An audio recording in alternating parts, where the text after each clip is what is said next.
गुज़िरियल साल उमरकोट लॻ ॻोठ राणा जागीर में डीएसपी मिठी सुजान सिंह जे पुट खुमाण सिंह पंहिंजे चाचे स्वरूप सिंह सोढे ऐं संदसि पुटनि रघुवीर सिंह ऐं धनपत सिंह सोढे ते फायरिंग करे खेसि मारण जी कोशिश कई हुई।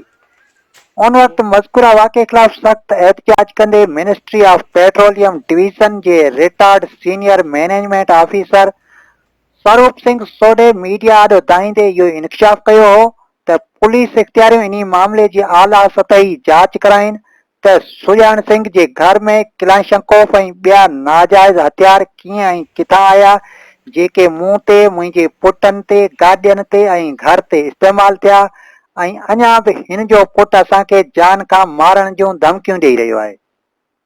स्वरूप सिंह मूजिबि मुंहिंजो भाइटियो खुमाण सिंह मुंहिंजे भाउ डीएसपी सुजान सिंह जी हिदायत ते मूंखे मुंहिंजे टिनी पुटनि खे मुसलसिल धमकियूं ॾेई रहियो आहे त आउं तव्हां टिनी खे जान सां मारींदुसि ऐं इन्हीअ मां साफ़ ज़ाहिर थी रहियो आहे त मुंहिंजे भाउ सुजान सिंह जी नियत ख़राब थी चुकी आहे।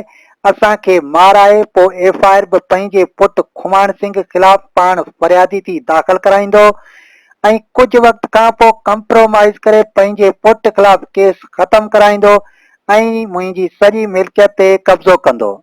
20 अप्रैल ते असां 3 ॼणा मुंहिंजो पुटु रघुवीर सिंह धनपत सिंह घर में वेठा हुआसीं। धनपत सिंह जी ड्यूटी जो टाइम थी वियो, रवानो थियण ड्यूटी ते रवानो थियो निकितो त थोरी देरि में धकनि जा आवाज़ ॿुधण में आया। असीं ॿाहिरि निकितासीं यकदमि त ॾिसां थो खुमान सिंह सुजान सिंह डीएसपी जो पुटु गाॾी खे जेको आहे उहो पियो हाणे पथर, पुट जो नालो खुमान सिंह आहे, हुनखे पथर हणंदो। पोइ असां हुनखे जेको झले हुनजे घर में छॾे आयासीं त थोरी देरि में हू किले असां गाॾी जो मुआइनो पियो कयासीं गाॾी जो नुक़सानु केतिरो थियो आहे त एतिरे में किलेशन पोइ खणी बस्ट आई। बस्ट आई असां भॻासीं त स्किप थी वियो, वरी मुंहिंजी गाॾी खे लॻो।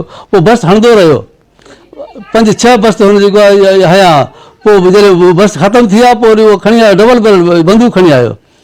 त असां वरी जेको आहे 21 तारीख़ थाणे ते वियासीं त मुंहिंजो केस दाख़िल कयो। थाणे सूबेदार कोन ॿुधी। पोइ आउं कंप्लेंट सेल उमरकोट वियुसि, एसपी ऑफिस दरख़्वास्त ॾिनी, दरख़्वास्त रिसीव थियल आहे इहा, इहो जेको आहे तव्हांखे ॾियां थो हुनजी कापी। पोइ उन्हनि अॼु 29 तारीख़ का शइ कोन कई आहे, माना को बि जेको आहे उहो पुलिस न आई आहे, न पुलिस इंक्वायरी कई आहे। हाणे मुंहिंजी IG additional IG DIG SP Umerkot सभिनी खे अर्ज़ु आहे, सेशन जज खे बि अर्ज़ु आहे त सुबुह मोटो एक्शन खणी ॾिसे, इंक्वायरी कराए, जुडिशियल इंक्वायरी कराए त वरी छा थियो आहे ऐं मूं सां इंसाफ़ कयो वञे। ऐं मूंखे मारण जी धमकी मुसलसल ॾींदो रहे थो, अञा बि चए मारींदुसि तोखे।